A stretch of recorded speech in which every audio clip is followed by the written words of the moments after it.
அஸ்ஸலாமு அலைக்கும் வரஹ்மத்துல்லாஹி தஆலா வரகாத்துஹு. அன்பிற்கினிய இஸ்லாமிய சொந்தங்களே, இஸ்லாம் நமக்கு ஒரு அழகிய வழிகாட்டுதலை கற்றுத்தருகின்றது. பொதுவாக இஸ்லாம் எந்த செயலை செய்தாலும் நீங்கள் அவசரம் காட்டாமல் நிதானத்துடன் செய்யுங்கள் என்பதாக கற்றுத்தரும் பொழுது 5 விஷயங்களில் நீங்கள் அவசரம் காட்டுங்கள் என்பதாக நமக்கு இஸ்லாம் கற்றுத்தருகின்றது.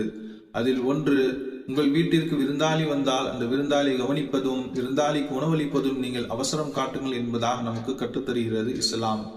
இரண்டாவது, உங்கள் வீட்டில் பருவமடைந்த பெண் இருந்தால் அந்த பெண்ணிற்கு திருமணம் செய்து வைப்பதில் நீங்கள் அவசரம் காட்டுங்கள் என்பதாக இஸ்லாம் நமக்கு கற்றுத்தருகின்றது.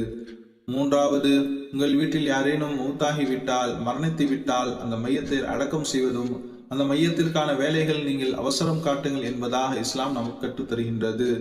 நான்காவது, யாரிடமும் நாம் கடன் வாங்கியிருந்தால் அந்த கடனை அடைப்பதற்கு நீங்கள் அவசரம் காட்டுங்கள் என்பதாக இஸ்லாம் நமக்கு கற்றுத்தருகின்றது. ஐந்தாவது, ஒவ்வொரு மனிதனும் பாவம் செய்யக்கூடிய மனிதன்தான். ஆனால் அந்த பாவம் செய்துவிட்டால் உடனடியாக அல்லாஹ்வின் புறத்தில் பாவ மன்னிப்பு கேட்பதற்கு நீங்கள் அவசரம் காட்டுங்கள் என்பதாக இஸ்லாம் நமக்கு கற்றுத்தருகின்றது. வல்லாஹ் ரஹ்மான் இந்த 5 விஷயங்களிலும் அவசரம் காட்டி அந்த செயலை முடிக்கக்கூடிய தௌஃபீக்கை நம் அனைவருக்கும் தந்தல் புரிவானாக. ஆமீன்.